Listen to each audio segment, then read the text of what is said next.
Shein might offer deals fellow fast fashion brands just can't compete with. And these cost me, drumroll please, a grand total of £8.50. But when eerie messages begin arriving in the apparel company's packages, I was extremely freaked out last night. and items that don't appear to reflect Shein's value start appearing on their site, are the costs the infamously secretive brand is cutting beginning to show? You have this app full of colors and sizes and shapes, and it's a very bright world. And then when you start to look at who's behind that, who's the company, it's a big black hole. And what's more, is there a toll hidden behind the budget brand success that's affecting not only workers, but customers as well? I think this trench coat is hazardous waste.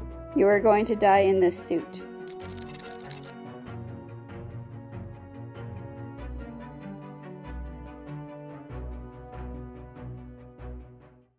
There's only one rule on TikTok. If you've got it, broadcast it. Whether that's a workout routine, I want to share the workout that has got me the best results in the fastest amount of time, and it's been super sustainable. an embarrassing story, Guys, I'm absolutely mortified. You are not ready for what's just happened to me. or your eating habits, Here is what I eat in a day in a typical day in my life. the social media app calls users to turn the personal, even the potentially mundane, into entertainment, and purchases are no exception. In fact, there's a term for content that displays every item in a shopping cart. Hey guys, I have a haul. I have a haul. We have another haul. I have a haul. I'll give you guys a haul. I got a haul for you guys. Yep, the ubiquitous haul, a video format that allows users to show off their splurges and holiday bounties for the pleasure and envy of viewers at home. Here's everything I ordered in the month of November. I still have more coming in, but let's do a huge haul of everything that I already got. $22.95 and so worth it. I spent $8,000 at Sephora. I got a white one, and then I got this tan one. So I just got the big size because I know it's going to be hard to get. But while some viewers only allow users to live vicariously through extravagant expenses, the first thing I'm so excited about, I got an Hermes bracelet. there's a form of the trend that can be imitated, even by those whose disposable income depends on babysitting gigs, a paper route, or intermittent allowances. You've got it, the fast fashion haul. A favorite amongst Gen Z, these budget brands allow users to stay on top of trends without breaking the bank. And while numerous brands offer low prices, there's one company that's become synonymous with shopping hauls: Shein, the brand that offers items from apparel to pet toys to beauty products to home decor for unbeatable prices that tend to not exceed $15. This makes purchasing from Shein a transaction that suggests minimal buyer's remorse. So why was this customer considering withdrawing her support from the company altogether? Don't know that I'll be purchasing from them anymore. Well, it all started on January 21st, when Amanda's purchase from Shein arrived a week after she placed her order. This is part of my Shein order I received today. But what should have been a cause for celebration in a world plagued by shipping delays and customs holdups quickly descended into a nightmare as the TikTok user opened her package and 6 pieces of folded paper fell out. Each note contained the same ominous message, or perhaps warning. I opened one up, and they all say the same thing. You are going to die in this suit. Frightened for her safety, the user washed her hands, put gloves on, and informed the local police department about what had occurred. A little bit worried and scared. I will not be wearing this dress. And with over 9 million views on the video, it seemed viewers were just as concerned as Amanda. While one user joked, maybe they meant you're going to look drop-dead gorgeous in the dress. Others encouraged Amanda to reach out to Shein. However, some viewers weren't convinced any good would come from involving the company. Rather than snitch on the workers who then might be punished by the brand, one user suggested that Amanda just return the item. Another replied, LOL, they don't care. This happens a lot. Sometimes the workers asking for help for horrid working conditions. Others were less inclined to offer advice or support, and instead suggested Amanda was receiving her comeuppance for supporting fast fashion, an industry notorious for using sweatshops to make their items as fast and cheap as possible. One user commented, "You're seriously disappointed in Shein for lack of quality control? The workers are literally screaming for help." But others defended the TikTok user's decision to order from the affordable brand. As one viewer stated, "Y'all keep saying why y'all still buy clothes on Shein, because not everyone can afford expensive clothes." In her subsequent videos, Amanda gave viewers a better look at her deceptively glittery purchase that was discounted now invitingly from $22 to just $14.75. This is the dress that everybody's asking about.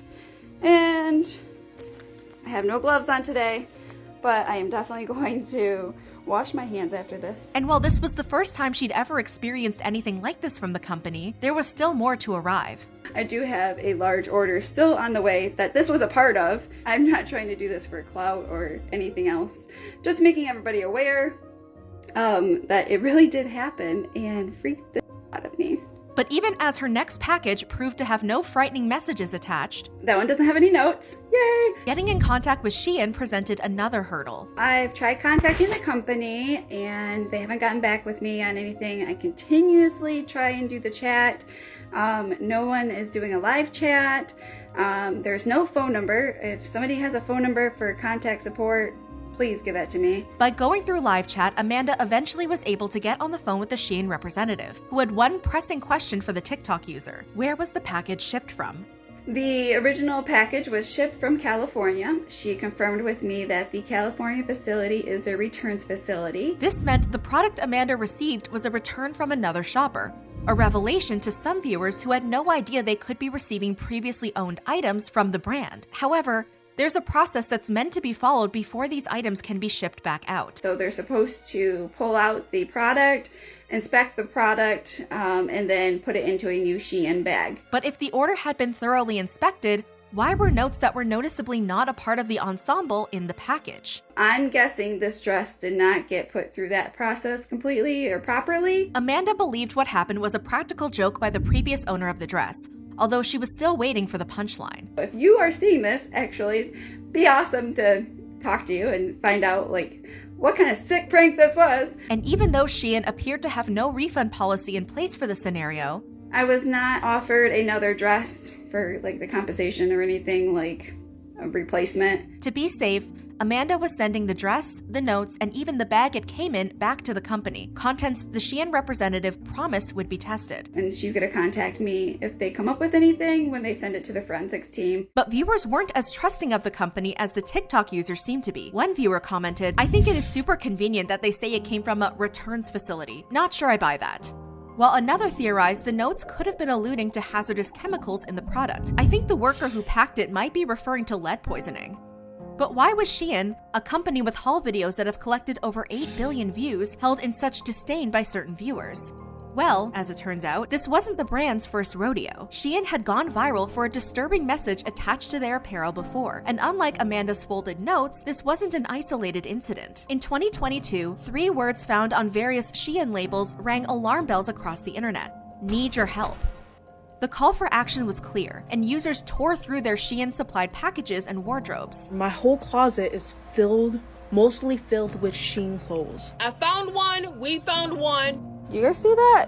In search of evidence to prove that laborers really were reaching out for help. I have heard a few times on TikTok about this happening. I just happened to receive a package from them. So let me see. It says, need your help. This is literally sick. So these clothes came in from Shein and multiple tags say, need your help. I got goosebumps reading this. Turned the label and it said, need your help. Anyone else scared? It's right there. Need your help. I hope nothing is going on over there because that'll be really messed up. But whatever was going on at Shein appeared to be under lock and key. The fast fashion titan is a privately held company that's been described by CNN as notoriously reclusive, with little known about its inner workings. And perhaps there's a reason for that. Still, a little digging presents a basic profile of the brand. Shipping to over 150 countries and setting up offices in both Singapore and the US has provided Shein with an immense global reach that makes it hard to pin to any one location. However, the brand's origins lie in China.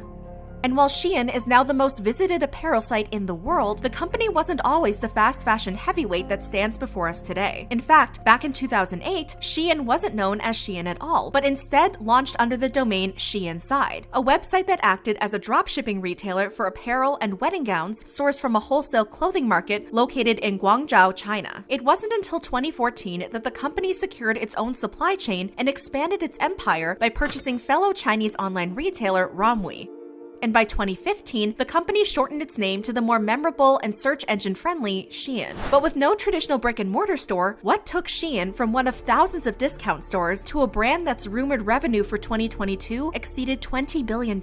Well, while the brand is no stranger to working with celebrities from Katy Perry, Nick Jonas, and Lil Nas X, social media hauls from regular people and influencers is where Shein made its name. And, more recently, what landed the company in hot water as those disturbing labels asking for help went viral. But it turns out, when you read the full tag, the message isn't as bone-chilling as it first appears. Do not dry clean due to water-saving technology. Need your help washing with the soft detergent the first time, the full label reads. And that's exactly the explanation Shein gave in the summer of 2022. Our intention was to remind customers to help soften this fabric by introducing a softener when washing the garment for the first time. They even went as far as to say they have a strict code of conduct which forbids forced labor, ending off with, "We want to be honest with our customers." Still, people were convinced it was damage control and asked to see the working conditions. But with a company as shrouded in mystery as Shein, was any real insight into the mistreatment of workers possible?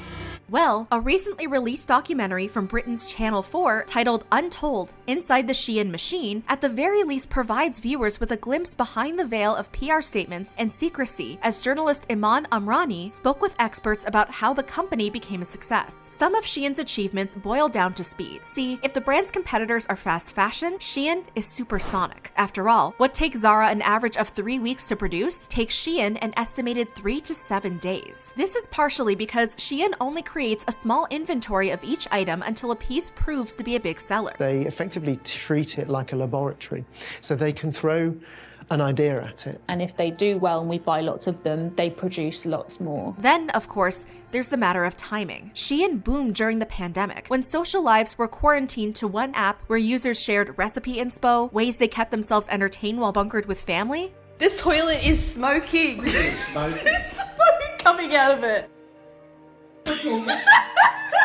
And shopping hauls, especially from one brand in particular. But above all, what's kept Shein relevant comes down to one factor: price. The suspenders that all these guys are wearing except for my husband were $2 on Shein. I'm sure these were like really cheap as well, like under £10. And this is a really good Kate Spade dupe, and it was like $3. Bought these brushes from Shein and they cost me less than £3 each. Crazy. And these cost me, drumroll please, a grand total of £8.50. After all, who cares what quality the clothing is when shoppers can secure an entire seasonal wardrobe for a fraction of the price they'd pay elsewhere? Still, the question remains, how does Shein keep their prices so low? You don't know anything about how the company is structured, where they pay taxes, where they produce, let alone under what circumstance they produce. While proximity to suppliers, not staffing and operating physical stores, and working with influencers over launching traditional marketing campaigns have all kept the company low cost, Shein allegedly has other measures implemented behind the scenes to keep the brand profitable. In 2021, Swiss human rights watchdog organization Public Eye teamed up with a secret workers' rights organization in South China to investigate Shein's network of suppliers in Guangzhou and interview workers at these factories. It was found that unlike typical large Chinese retailers, Shein hired small suppliers with less space, staff, and regulations. Amongst bags of clothing and barred windows, those interviewed at these factories reported working 75-hour weeks, almost double the 40-hour work week China's labor law allows. And the pay was no better. How much would you guess a laborer was paid to make this dress?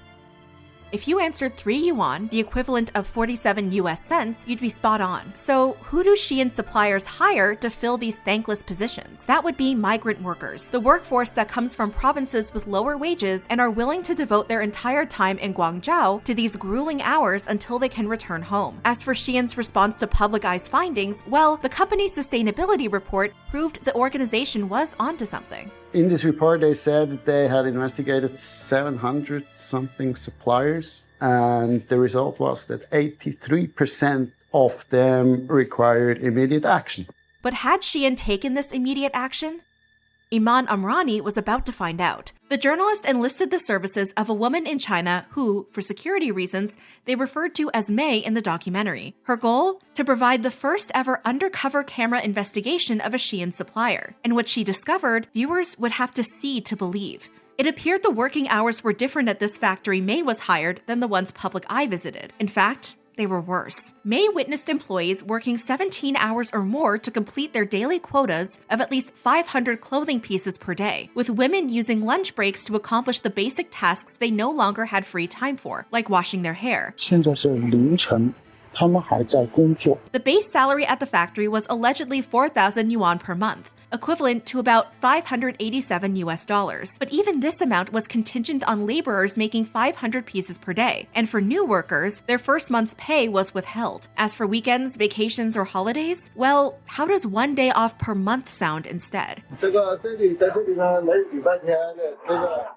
This flies in the face of not only China's labor laws that promise 1 day off per week, but Shein's own code of conduct guarantees reasonable working hours that comply with local laws.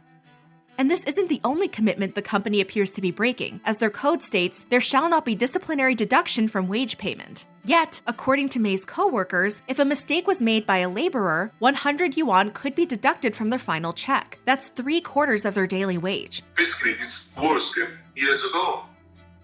And no one really cared, you know? And when May went undercover in a different factory, the conditions were no better. But when it comes to Shein, who is the man behind the machine? That's Chris Zhu, billionaire and known recluse. Unlike other tech entrepreneurs, he keeps a low profile and refuses to give interviews. However, in May 2022, Wired published an article on Shein that included an interview with the two other original co-owners of the company, Wang Jiaohu and Li Peng. According to the pair, before they were able to reap the success of what the brand would become, Chris changed the company's passwords and left them behind. But from Li's perspective, this was ultimately for the best. When you are dealing with someone with bad morals, you can't tell when he's going to hurt you, right? The former Shein co-owner told the magazine. If I can stay clear from him early on, at least he's not able to hurt me later. But while Chris Zhu's privacy may protect him from public scrutiny, the bad practices of his company are on full display, as Shein's indiscriminate theft of designs from major brands like Dr. Martens and Levi Strauss, as well as small artists, makes all too clear. Look at my designs. Look at the quality. And then look at theirs.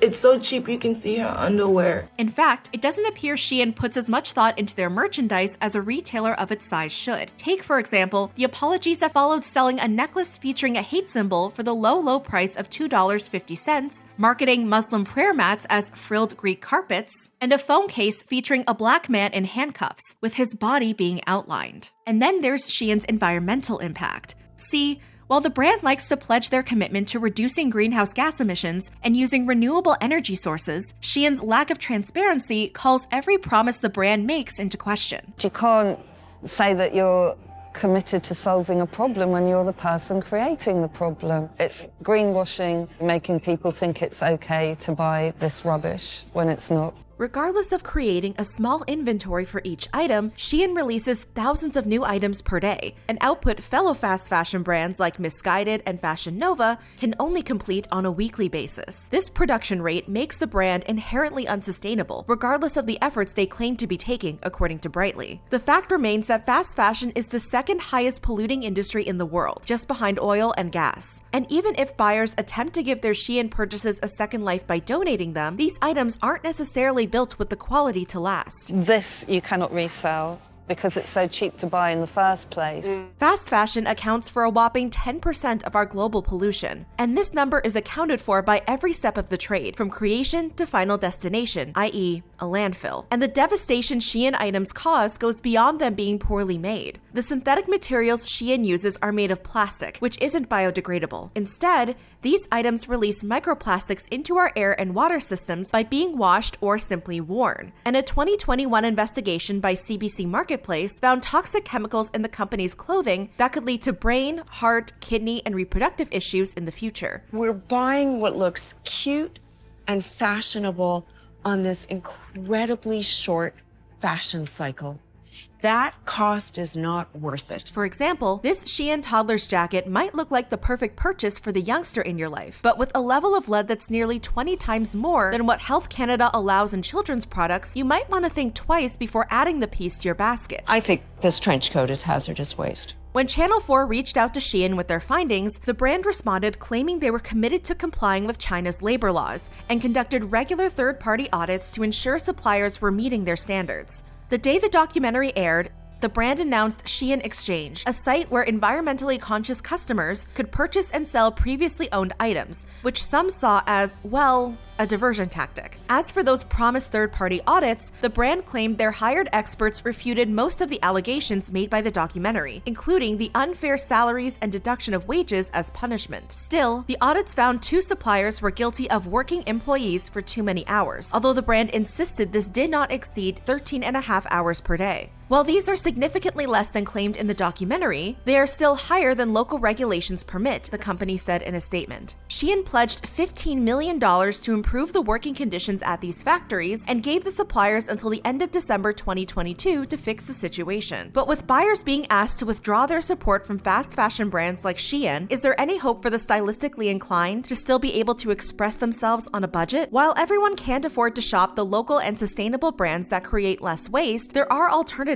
that don't involve supporting fast fashion. Thrifting, trading, and even renting clothing are just a few of the ways people can find deals and still feel good about their purchases. As for the simplest solution, well, in the words of the immortal Vivienne Westwood, buy less, choose well, make it last. In the long run, following every micro trend, buying an entire wardrobe for a vacation, and attempting to emulate the sizable walk-in closets of the rich and famous isn't sustainable, thrifted or otherwise. Cherishing what you have, getting creative with the way you pair your pieces into ensembles, and yes, even repeating outfits, is the best way to fight against the overconsumption that social media trends present as a requirement rather than a choice.